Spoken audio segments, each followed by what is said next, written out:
Oh, sorry, didn't see you there. I was just looking at a logo for this amazing show. Now, you're probably wondering why this is here. Well, I'm here to give people a lecture on why you need to watch this show. Now, if people don't want to listen to me, then you have a one-way ticket to watching this. So let's first go over what the show is. It's made by Disney, and that's all you basically need to know about it. Okay, fine. I'll tell you what the show's about. Just let me go and get out the synopsis. Self-assured teenager Luz stumbles upon a portal to a magical realm where she befriends a rebellious witch Ida and a tiny warrior king. Despite not having magical abilities, Luz pursues her dream of becoming a witch and serving as Ida's apprentice. Along the way, she meets a boy named Gus, two girls named Willow and Amity, and many other supporting characters.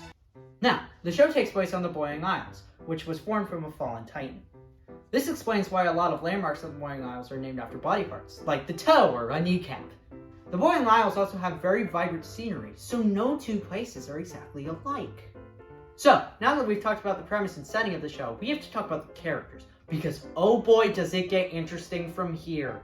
Luz Nocetta, she's definitely one of the best characters in recent memory. I mean, after all, she does have a girlfriend. She's also the only human that can do magic, even if it's through glyphs. But hey, it's still the magic that everyone else does on the Boiling Isles, so credit where credit is due.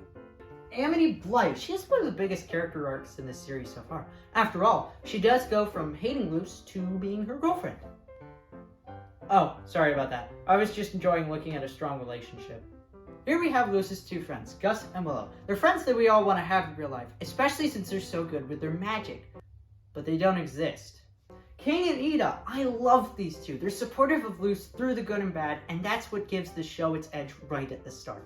King and Ida even get power-ups in Season 2, which makes them cooler than they already are.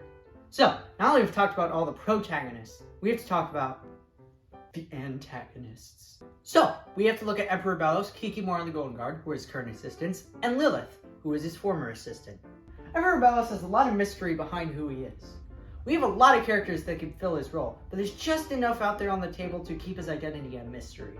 He's also very powerful and very against doing any form of magic all at once, but we'll get to that in a moment. Other than having a hand for hair, Kikimora is probably more loyal than the Golden Guard, to a point where she bests the Golden Guard in any kind of information that they give to Emperor Bellows. Then we have the Golden Guard and Lilith, but they're spoilers for the show. Okay, so how does Emperor Bellows make sure that people don't use more than one form of magic? One word. Covens. There's a total of 9 of them, 10 if you count his own. Now, the Emperor forces people to choose one coven, where they have to use that coven's form of magic for the rest of their lives. Now, the only point where this is irrelevant is if you join the Emperor's coven. However, that's for the people that aren't against the laws and principles that the Emperor goes by. Oh, and just so that we're clear, Luz wants to be in all of them. So take that, Emperor Bellows. But why should people watch this show? Come here, I'll let you into the secret. It's for everything. It makes people feel like strong romantic and familial relationships are actually feasible in the real world. Not to mention the fact that the action sequences are some of the best animated and storyboarded parts of the show. It's what people should want from a show, regardless of whether it's animated or not. You into action? It's got that. Into romance? It's got that too. If you just want to have a nice and mellow time, the first season has that for you in spades. Everything that people want in a show is in this one, and that's what makes it so good. It's hit the big general audience that all companies want from a show, and the fan base shows that. And no matter how hard companies try, they can't take shows like this away from us forever. But for now, I'm going to stand by this show, and I hope people will do the same.